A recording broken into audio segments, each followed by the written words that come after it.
स्पष्ट बात है कि जब जहाँ पर कांग्रेस सरकार आती है वहाँ ईवीएम की बात नहीं कही जाती। जब भी जहाँ पे हारते हैं तो ईवीएम का मुद्दा उठ जाता है। सच्चाई ये है, सब जानते हैं कि जो हालात थे हरियाणा के अंदर वो बद से बदतर थे। इन द सेंस कि कांग्रेस नाम की तो कोई चीज़ रही नहीं थी, खाली बाप और बेटा जो है वो दोनों थे। और वो लोगों को समझ आ गई थी कि एक तरफ तो है विकास, एक तरफ है बिना खर्ची और पर्ची के नौकरियां, एक तरफ है पूरी तरह से समान तरीके का जो है सबको आगे लेकर चलना, दूसरी तरफ था पूरी तरह से भ्रष्टाचार, भाई भतीजावाद। इनके खुद ही इलेक्शन के टाइम आप सबने सुना होगा कि किस तरह से लोग ये कह रहे थे कि पहले तो अपना घर भरेंगे, फिर रिश्तेदारों का भरेंगे, फिर बाद में देखी जाएगी दूसरों की। तो इस तरह की जब बातें शुरू हो जाती हैं तो लोग समझ चुके थे और लोगों ने इनको पूरी तरह से नकार दिया, क्योंकि इन्होंने किसी को आगे आने ही नहीं दिया। और वही कारण मैं समझती हूँ बहुत बड़ा कारण एक बना, जो एक तो भाजपा की जो नीतियाँ थी, जो इतने गांव-गांव के अंदर इतने सारे बच्चे लगे कि जहाँ जहाँ हम जाते थे सब कहते थे जी हमारे 60 लग गए, हमारे 25 लग गए, हमारे 30 लग गए, इस तरह की बात थी। और दूसरी तरफ जो है पूरी तरह से भाई भतीजावाद, क्षेत्रवाद, जिससे हम जूझते आए हमेशा से। तब तो बोल नहीं सकते थे, अब तो खुल के बोल सकते हैं। मैम, कांग्रेस अभी तक नेता प्रतिपक्ष जो है वो नहीं चुन पाई है। अब पहले सीएम को लेकर दावेदारी पेश की जा रही थी, अब लगातार सीएलपी को लेकर बड़े बड़े नाम जो हैं वो सामने आ रहे हैं। वन लाइनर रेजोल्यूशन जो है वो भूपेंद्र सिंह हुड्डा को लेकर जो है वो विधायक जो है वो कहते हुए नजर आते हैं। बट जो लोगों की मैंडेट है वो मान लेनी चाहिए।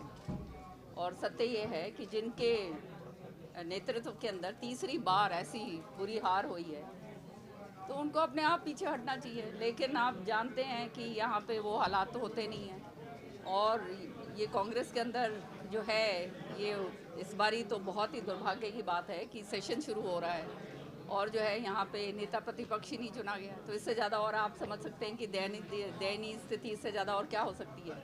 अंदर खाते इतनी ज़बरदस्त खींचातानी हो रही है, इतनी ज़बरदस्त लड़ाइयाँ चल रही हैं अंदर खाते जो है वो आप सारे के सारा जग जाहिर है। सब आप लंबे समय तक कांग्रेस में रही हैं, आपको क्या लगता है आपके अनुभव के अनुसार आखिर क्या वजह रही होगी कि अभी कहाँ अड़चन आ रही होगी? क्योंकि आपने भी कांग्रेस की वर्किंग देखी है, क्या दिक्कत दिख रही होगी?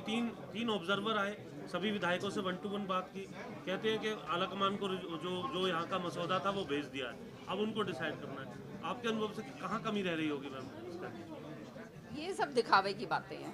ऑब्जर्वर आएंगे जाएंगे, ये करेंगे वो करेंगे, ये सारा का सारा यहाँ पर जो है ना ब्लैकमेलिंग टैक्टिक्स हैं सारे के सारे। वो जो उस पर कामयाब हो गए तो आगे निकल जाएंगे। ये कहानी जो है कांग्रेस के अंदर हमेशा से बनती आई है। भूपेंद्र हुड्डा दोबारा बनाया जाएंगे? और वो कोशिश में तो हैं पूरी तरह से कि वो खुद बने या उनके कोई ना कोई जो खास चहेते हैं वो बने, वो इस कोशिश में है। पार्टी के बारे में तो कोई सोचता ही नहीं है ना। ये तो सारा का सारा इस तरह से हालात इस तरह से पैदा कर दिए जाते हैं कि जो लोग होनहार हैं या जिनको आगे लाना चाहिए, जैसे नई पीढ़ी आए या जो भी नए फ्रेश जो है कोई आएगा तो उसमें और इन्फ्यूज़ होएगा, खून अच्छा आगे और बढ़ेगा।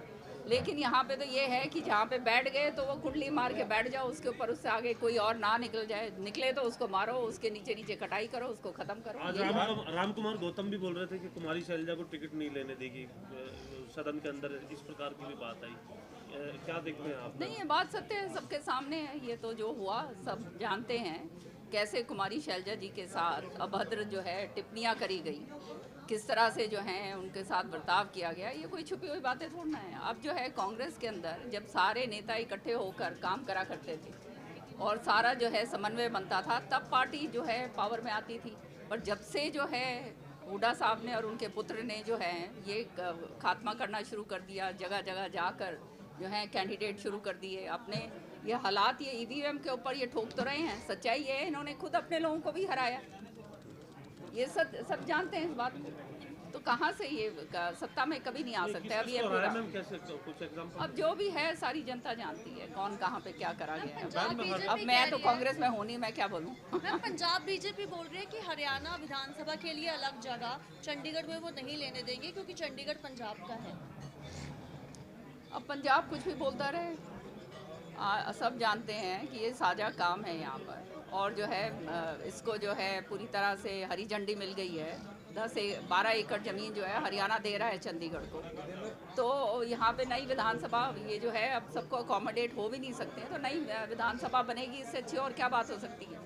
और ये जो है पिछले 5 साल के अंदर जो है इसको फॉलो अप करा हमारे स्पीकर साहब ने। अब आगे जो होगा एक अच्छी नई विधानसभा बन के तैयार होगी, तो ये तो बहुत अच्छी बात है। पंजाब की तमाम राजनीतिक पार्टियां इसके विरोध में आ गई हैं, इंक्लूडिंग बीजेपी।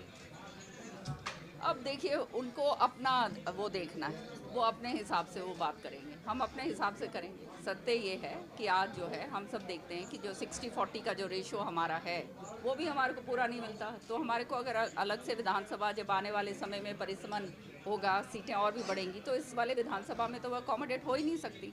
तो उस तरीके से जो है यहाँ पर विधानसभा अलग से बने, ये बहुत ही अच्छी बात है। भूपेंद्र सिंह हुड्डा कहते हैं कि यदि विधानसभा बनानी है तो कहीं और जाने की बजाय यहीं पर ही इसको एक्सटेंड किया जाए, और जो हमारे रूम्स हैं जिनको अब तक हमें नहीं सौंपा गया है, उन रूम्स को भी लेना चाहिए, कहीं और नहीं जाना चाहिए, बल्कि इसी परिसर में एक और जगह एक्सटेंड करके यहीं पे बनानी चाहिए। अब वो तो यूँ ही अब कुछ ना बोलना है, कुछ ना कुछ तो बोलते ही रहेंगे। ये कुछ हरियाणा को अलग से एक अच्छी सौगात मिले, उसके ऊपर भी अगर ये कहते हैं वो खराबा करना चाहते हैं, ये इससे बड़ा और दुर्भाग्य क्या होगा हरियाणा के लोगों के लिए।